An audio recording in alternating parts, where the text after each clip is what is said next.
Hey there, and welcome to Pro Tools 110 Exercise 4. We're just going to jump right into it. Exercise 4, working with clips.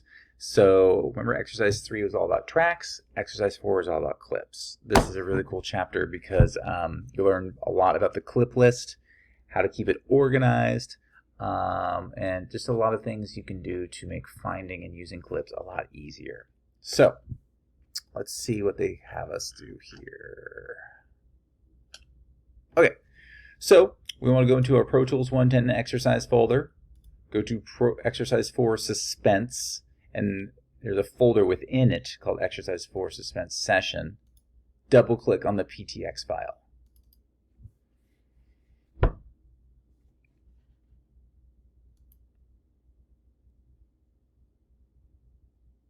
That is okay. So here's the scoop. Sometimes you will see a message like this. The current playback engine does not support a sample rate of 48 kilohertz. Sometimes when you start a Pro Tools, whatever playback engine you used the time before did not work, or won't work with the session that you're opening now.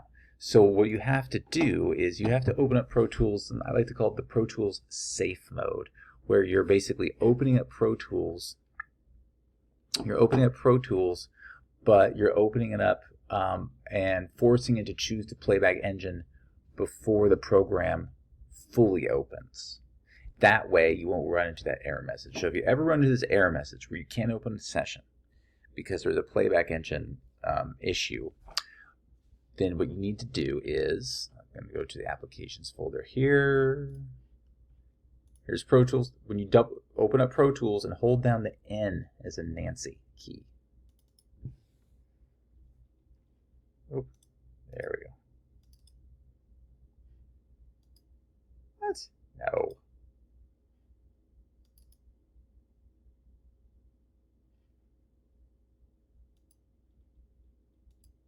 Oh, and that's because my internet is not working. I'm at a hotel, in case you couldn't tell.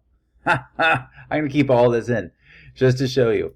That's weird. No, I have an iLok. I wonder what's going on here. Let's try this again. It's like it's not seeing my iLok or something. That is odd.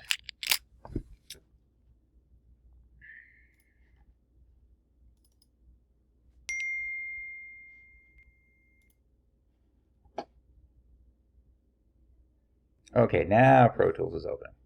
So while Pro Tools is opening, you can see it bouncing down there. You hold down the N key, and that makes it so as it's opening, it will let you choose the playback engine before the program completely opens.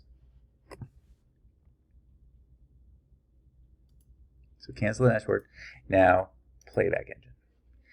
So I have a weird playback engine going on to work with this program. So I'm going to choose a playback engine that I know will work with all sample rates, and that one will be the MacBook Pro speakers. And set the buffer size to maximum. So now I can open up Exercise 4. So let's do it.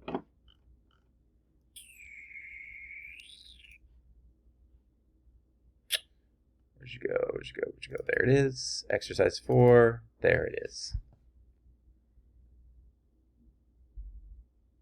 Now we're cooking.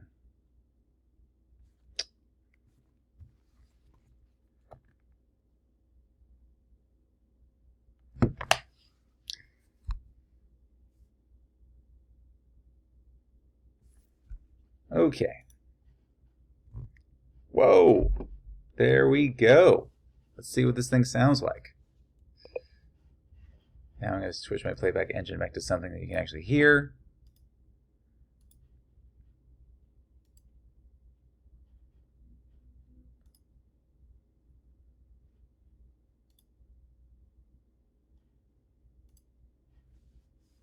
All right.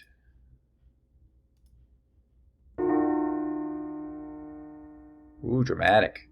Oh, that's right. This is called suspense. All right. Now let's get going. So first thing you got to do is, remember, save this as, oops, save this as your initials. There we go. Got it. Now let's go back into here. So we're going to import guitar parts. So we're going to do that through our workspace browser. So the shortcut for that, and this is actually a shortcut I do use a lot, Option I or Alt I on Windows, and that just opens up the workspace browser. Option I. Boom. There it is. Okay. Then, let's see what it says. Select all audio files in the Suspense Guitar Parts folder and drag them into your clip list. And after importing, it's a good idea to audition them to make sure you've got the correct files. Oh, that's fun. This is a really cool thing you can do in your clips list. Okay, so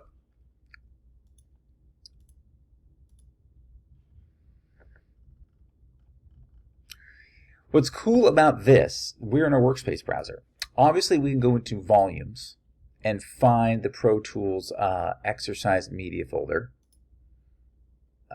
There it is. There it is. There it is. This is what we want, correct? Suspense. All right, so click, shift click, drag it in to our clips list over here, and then there they are. Let's just drag this a little bit over here. Got it. Okay. So what they say you can do is, and I do this all the time. If you're like, I wonder what this sounds like, hold down the Option or Alt key and just hold down your mouse button. And see, when you hold down the Option key as your mouse hovers over a clip, you get a little speaker icon. That lets you audition or sort of preview the clip. So Option, click and hold.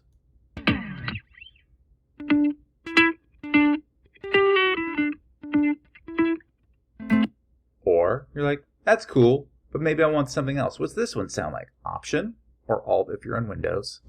Click, hold. This one.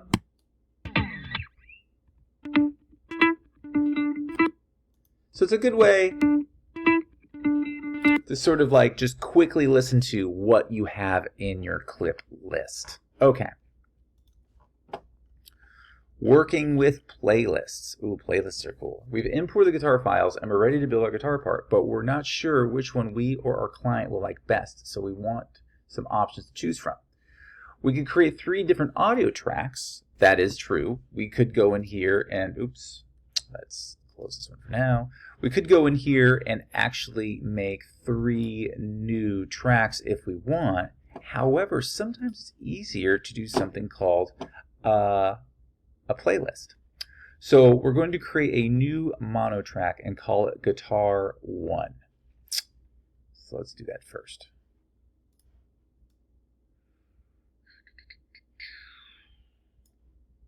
Mono audio track, Guitar 1. And notice how I don't have any track highlighted. So by default, if you don't have any track highlighted before you make a new track, it will make the new track at the bottom. Now, one thing I like to tell people is your master track should always be at the bottom, because things go, try to think about things going sort of like in an order, right? And then at the bottom, the last track is the master. And the master is always like the last step before it goes out to the speakers. So always have your master be the last track in your list. So I just dragged Guitar 1 above it. We might want to put it elsewhere later, but let's just keep it here for now. Okay. So locate Suspense Guitar 1, Part 1, Clip 1, and drag it to the 24300 part on your timeline. Tip: grid mode will help make this easy. So we're in grid mode. Let's go tell it how we want our grid to be. Half note. Let's make it bars, beats, bars. Yeah, that works. And all of these are grid lines that we can see very easily. So when we drag a clip in here, it will snap to the grid line. And remember, this cursor will let us know where we're at, and the start and end will let us know where it will go when we drop it. So we can use these numbers as our guide to place this in the right spot, which they want it to be at the 24 bar 3 beat mark. So I'm going to zoom in just a little bit on that area as well. So I'm just going to sort of put my cursor right there, zoom in a little bit, just so it's a little easier to really nail it, you know what I mean? So we want this, part 1, clip 1. See that? Look at the start up there, 24.3, 24, boom, right there. There it is, nice. Okay, there's that. Now let's see what they want us to do. Next, locate part 1, clip 2. Drag this clip onto your new track at well so it starts at 27.1. When placed correctly, it will look like this. Okay, that's easy. So we want clip 2.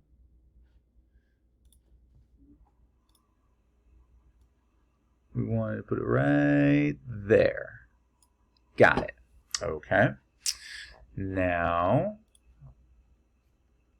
we have our first guitar part placed on our track, but we have 2 more guitar parts to consider before deciding which one belongs in our song. So what they're saying is, we've got, well, we have part 1, part 2, part 3, and part 4. So apparently this these clips have been auditioned,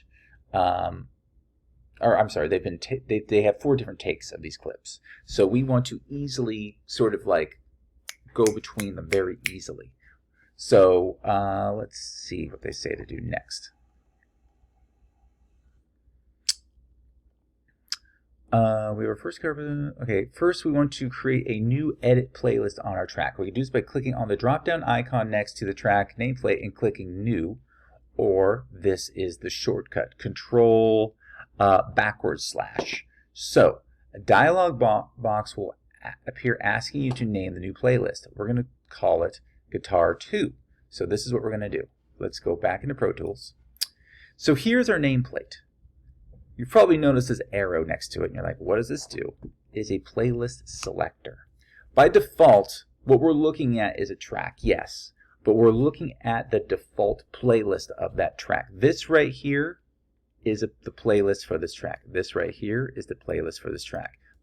Up until now, we've only dealt with, you know, the default playlist for the track. So what a playlist is, we can click on this, New, and what is this new playlist going to be called? It's going to be called Guitar 2 OK. So look at this.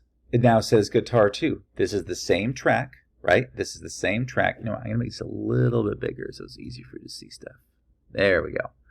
So look at this. This is our playlist selector. Guitar 1, Guitar 2. Let's click on Guitar 1. This is what we did before. Guitar 2. Now we're seeing the second playlist. Think about playlists as different levels of the same track. Each track can have different layers of tracks, you know? And what that does is, while you're playing it,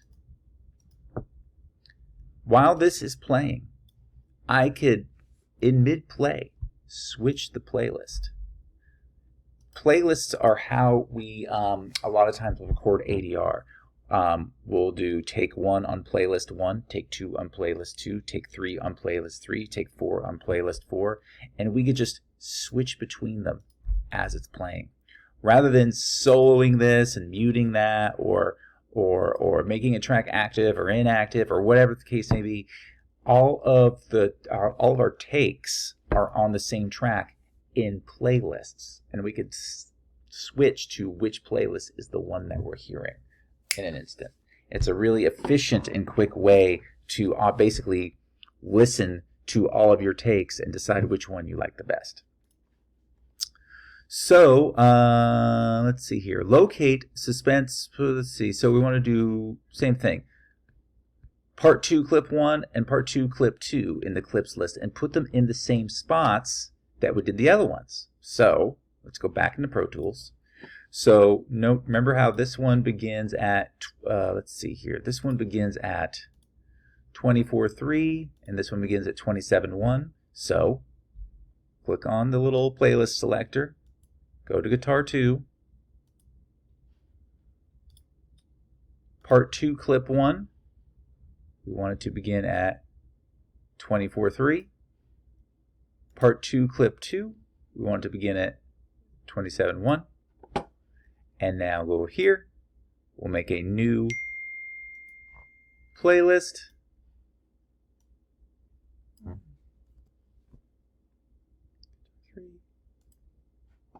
And then same thing. Take part 3 clip 1, put it at 24.3. Part 3 clip 2, put it at 27.1. And we now have 3 playlists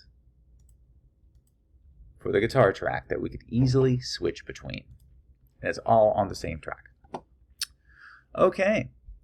If you select the clips with the grabber tool before making a new playlist, this will leave an outline on your time. Oh, see, if you select the clips with your grabber tool before making a new playlist, this will leave an outline on your timeline on your new playlist so you know exactly where to drag your new clips. So that is a cool little feature as well. So what he's talking about is, if I click on this with the grabber and then make a new playlist, let's just call this, sorry, I get a lot of, see that? It leaves the outline there, so I'll know where to place this one if I wanted to do that. Super cool, I gotta say. Okay, so let's go back into here. Oh, shouldn't have done, I should have just left that because I got to do one more. Okay, same thing. So guitar 4, we wanted to put this at 24.3, correct? I feel like it shows the wrong one. There it is. Part 4, clip 1. Yes, I did 24.3. Part 4, clip 2. Boom. Look at that. All right. Okay, now we have 4 playlists. Now we're going to choose our guitar part. So now that we have each guitar part in a separate playlist, it's time to listen. These 4 parts are different and it's up to us to choose which one we like best. So we're going to set up a loop so that we can keep listening to the guitar in context as we switch between playlists. So first, make sure loop playback, as you can see right here, is enabled. So your play button up here should have a little arrow, like a loop arrow around it. If it doesn't, that means loop playback is not enabled. So you need to go up to Options, scroll down to Loop Playback. If it's not checked, select it. It will be checked, and this will now be loop playback the way mine is. Okay. Using the selector tool, select between 24.3 and 29.3 because that is the area. So let's go back to guitar 1, using our selector tool and using this to let us know where our cursor is and the start and end here. Select this area, 24.3 to 29.3. As you can see, that is what I've selected there. And so what we're going to do is, without stopping playback, click the playlist selector and choose different playlists. Make sure you listen to all 4 of them in their entirety. Once you found your favorite part, you can stop playback and we can move on to the next step. So I'm going to hit play, and as it's playing, I will just switch between each playlist and you will hear how it just seamlessly changes. Oh, let's solo it. Well, actually, no. Now let's solo it so you can really hear it. Now I'm going to switch it.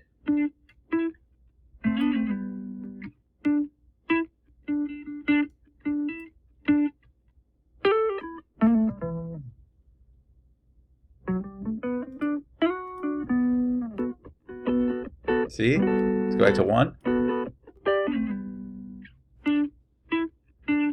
So now you've heard me switch between them. Now let me unsolo it so you could hear it in context of everything else.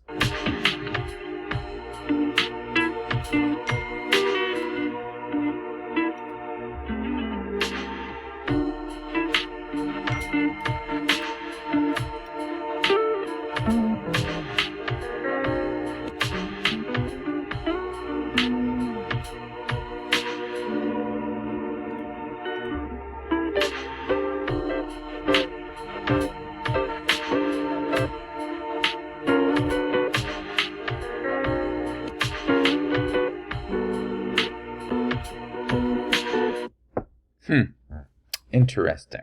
Okay. Okay. Let's see what they say next. It's hard for. I thought I would like number 4 the best, but I'm not sure which one I like the best. Probably 1 or 2. Anyway, let's go on and see what happens. Now you've chosen your favorite guitar part. You know what? I'm just going to choose it. I'll choose number 2. There we go. Number 2 it is. We want to loop it so it continues until the end of the song. This is when we get into clip looping. I love clip looping. Clip looping is something you can use, as it says, to loop clips. So if I want this to just play like this until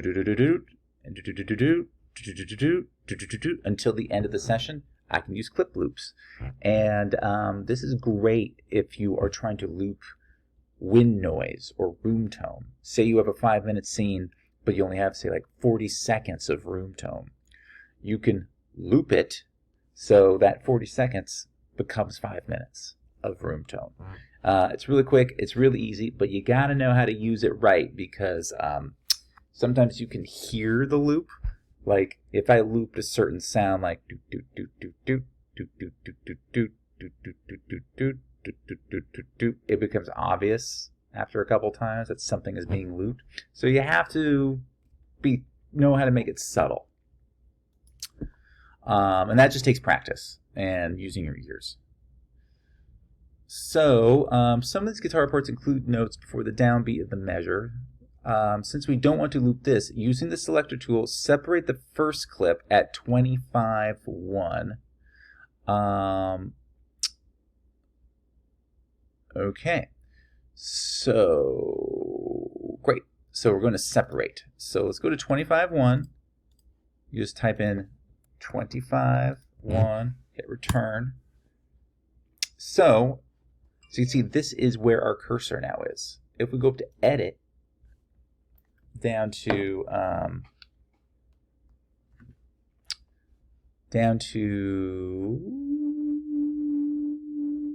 separate clip at selection, it will separate it. And now we have 1, 2, 3. And it only did this for this playlist. If I go to another playlist, the clips are still intact. I just separated the clips on the playlist I chose. Okay, so what they want us to do is, using the grabber, select the last 2 clips on your edit playlist. Now we can loop our clip until the end of the song. So what he's talking about is, this guitar part starts off with a do do do do do do, but that beer is very distinctly the beginning of a guitar part. So we don't want our loop to always play that first note, because we're going to hear that it's a loop. It's kind of like if you hear the first footstep of someone walking.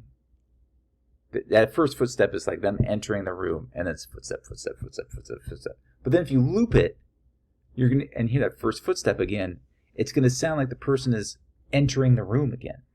So if you cut out that first footstep, then you're just looping like the consecutive footsteps. So it actually just sounds like they're walking.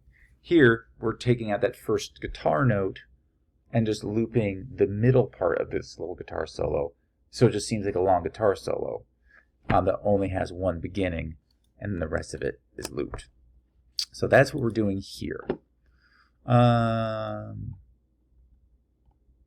So what we're going to do is create, using any of the methods that you learned in lesson 4, create a clip group of the selected clips on the guitar track. So we're grouping and we're looping. So what a clip group is, we have 2 clips here, but we want them to be 1. We like how this sounds, but since we're going to be working with these in a looping fashion, it's easier if these 2 clips become 1. So select one, shift select the other, go up to clip, group. Or as you can see there, there it is. Or as you can see, there is a shortcut, and that shortcut is Option Command G, or if you're in Windows, Alt Control G. So that shortcut works as well. But since I'm here, I'm just going to click it. Watch what happens. Group, boop, and look, it made it a group. And what it does is it creates a added clip in your window called guitar2.grp. As you can see, it's not bolded, so it didn't create an actual like clip that exists on your hard drive. It just kind of created a clip that exists in the memory of the session file itself. What does that mean? That means at any point later on, I could go up, I could select this, go up to clip, and ungroup it. It's kind of like freeze and unfreeze. When you freeze something, it's sitting there, and it's sitting there in a sort of an infinite undoable state. So if I group this 10 days later, after 100 different saves of this session, I could still come back here and ungroup it if I want. And I can regroup it again if I want. It's kind of nuts. But in this case, we want to group it. We've grouped it. So now we'll go up to the clip loop or hit Command Option L or Control Alt L on Windows, and a dialog box will appear asking us how many times you want to loop your clip. Since we don't know how many, just type 2 and press the Enter key. So what does that mean? Let's see. Click, clip, loop. Okay. So what's cool about this is we could say number of loops. We don't know how many. So he says just to do 2.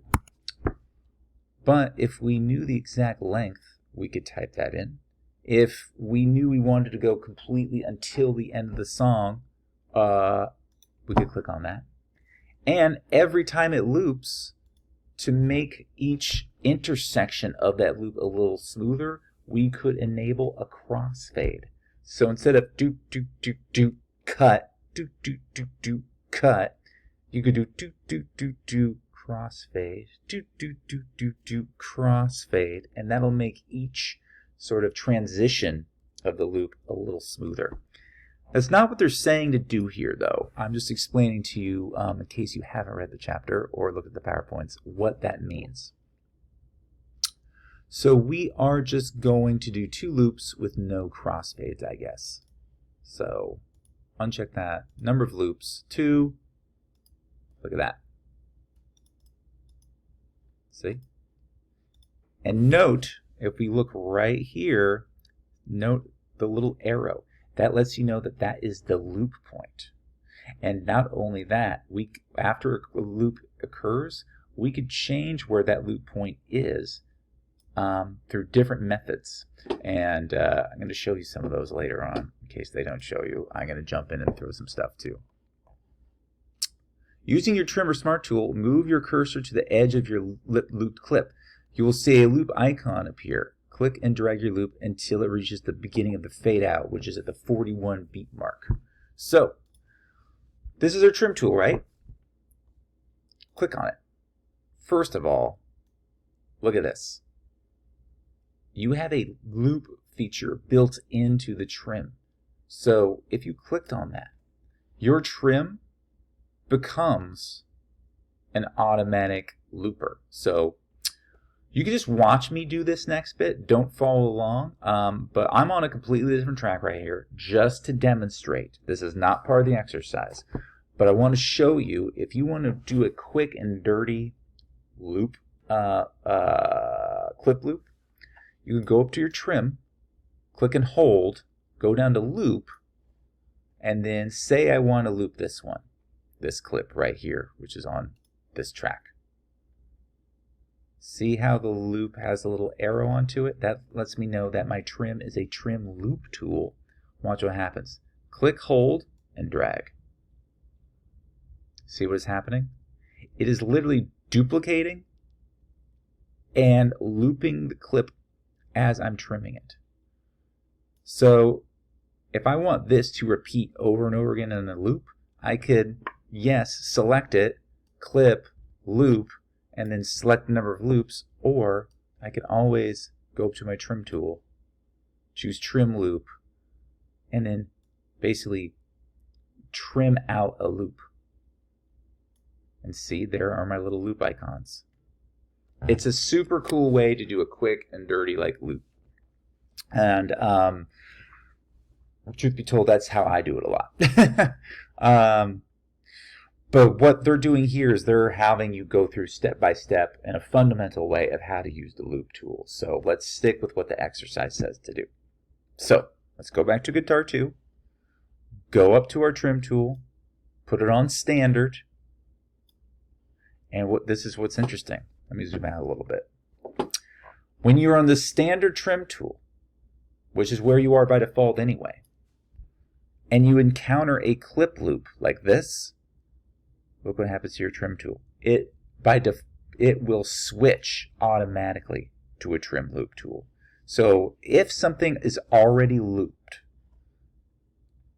then even if your trim tool is on standard mode, not loop mode, but standard mode, it will switch to loop mode when it encounters that. See, look, look at this. This is not a looped clip. Therefore, this is just a normal trim tool. This is a looped clip. I know this because of these loop arrows that show me where the loops happen. And so the trim tool turns into a trim loop tool. So we want to extend this out all the way to the beginning of the fade out, they say, which is about this point. So click, go to the edge of that guitar, click, hold, and drag, and watch what happens. See, there's another loop right there. There's another loop right there. There we go. So let's see if that was the right point. 41.1. Okay, I think they want us to go right there. Okay, because it says end 41.1. All right, that's cool. That's where they want to do it. That's what we're doing. So as you can see, we extended the loop out, so we didn't know where the end of the song was or where we should loop it to. Now the instructions told us to extend our loop to the 41.1 mark, and we did that.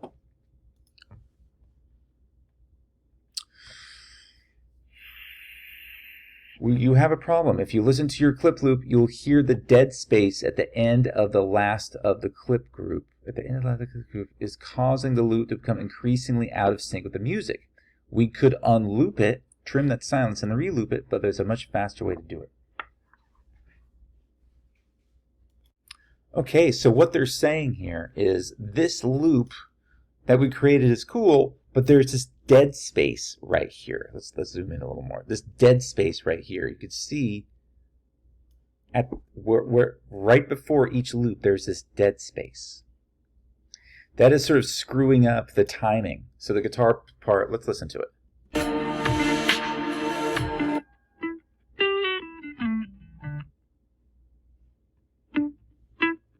See that? It goes out of rhythm right there. And the whole point of making a loop is making a loop that, in this case, since it's music, keeps the same rhythm for the whole song. So what we need to do is we need to get rid of this space right here. How do you do that? Well, and keep the loop. So how do you do that? Well, like I said, we can unloop it, trim that little bit out, and then reloop it. That would work. However, there is a faster way to do it. Make sure that you are in absolute grid mode with a grid setting of a quarter or half note. Let's put in a quarter note. So grid, absolute, grid setting, quarter note. As you see, the smaller your note, the more precise your grid gets. So look at the grid lines when I change it. See? Now I've doubled the grid lines, which means I can I can really fine tune my edits this way. So now that I've done that, select the trim tool, move the trim tool to the bottom right hand side of any of the loop iterations, and make sure the open side of the trim tool is facing left. Click and drag to the left. Okay. So let's go to the trim tool again, not any of these custom trim tools, just standard, because the trim tool knows that this is a loop.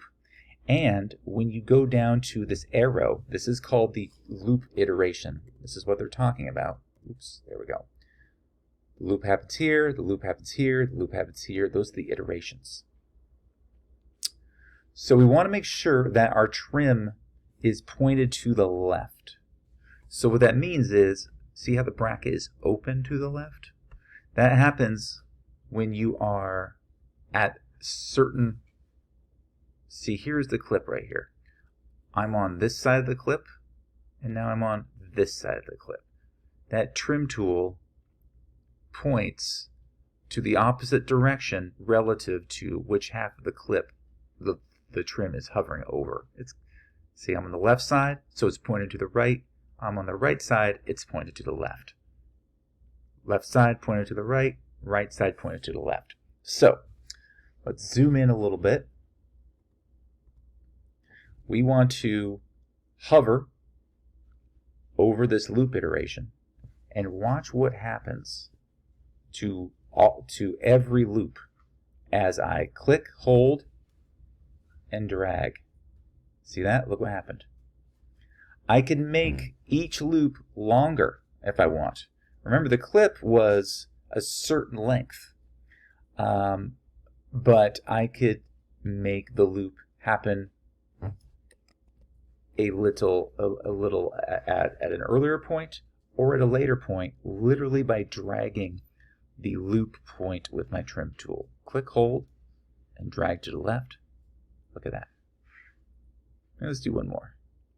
There we go. Now let's listen to it.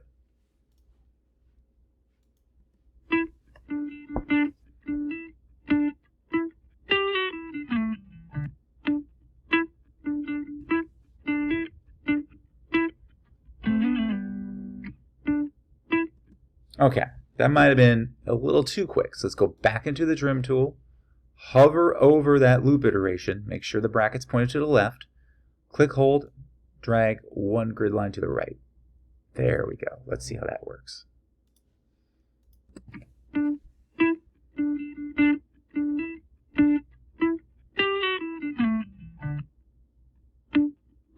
I think maybe the first one was better. So let's go back to the trim tool, hold it over that little loop iteration, make sure the bracket's pointed to the left, click, hold, and drag. There we go. As you can see, it dragged since I changed the loop point, every loop point changes. Okay. The dead space is now erased, and the curved icon in each loop iteration lines up with a bar line. Sure enough, see, there's a bar line, there's a bar line. They are lined up with the bar lines. This is great. Okay, this is actually working. Very exciting. Okay, now cleanup. This part I love. Let's take a moment to listen to our newly formed guitar part. The guitar should be looping correctly and play through the end of the song smoothly and consistently. Before we wrap up this exercise, let's remove any unused edit playlists to keep our session nice and tidy. So, as he says, let's zoom out a little bit. Just listen. There it is.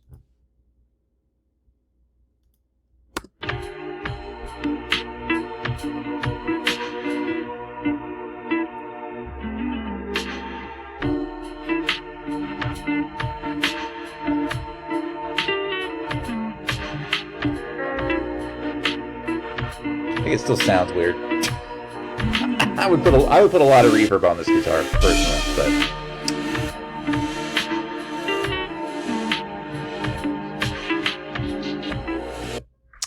I see what they're doing. It's just, yeah, I think that guitar needs some more work personally. But hey, it's not my session to change. So from the playlist selector of any track, choose delete unused. So let's just go to the guitar track here. So right here, the playlist selector, click on it, delete unused. So remember, I chose number 2. You might have chosen another one, but because I chose 2, 1, 3, and 4 are not being used. So I'm going to delete them. So you see the clips are still there. I just got rid of the playlist that I wasn't using. So that's what's so great about playlists. It lets you quickly change between alternate takes, and then you're done. You could just delete the playlist. Those old clips are still there if I want to go back, but it's just a good way to keep things tidy. Okay, if your session looks and sounds good, you are done. Okay, last thing I'm going to show you that is not in this exercise is if you go up here to clips, click on this little pop-up window right here, the clip list pop-up window. You could now, let's see, I could show, where is it? Select. There it is. Select unused. Right now there's only one thing I'm not using, and that's guitar to group, because I'm using this one. I made a group, but then I modified it, and I'm using the modified one. So this is the only one I'm not using.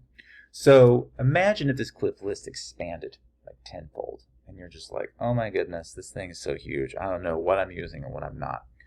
The clip list easily lets you go down to select, see what you're not using, and if you want, and it highlights them. This one I'm only not using one. And then if I wanted to, I could go down to clear. This operation clears selected clips, and what it'll do is it'll clear those selected clips out of my clips list.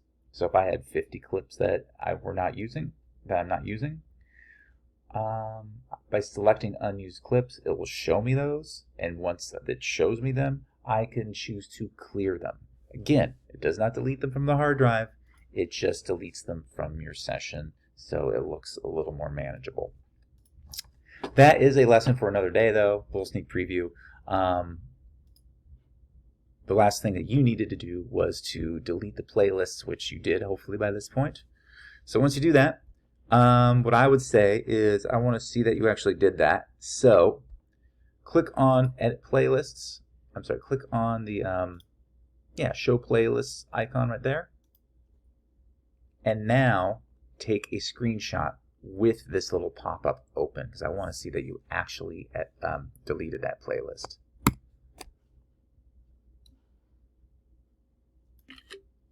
And you're done. And that completes this exercise.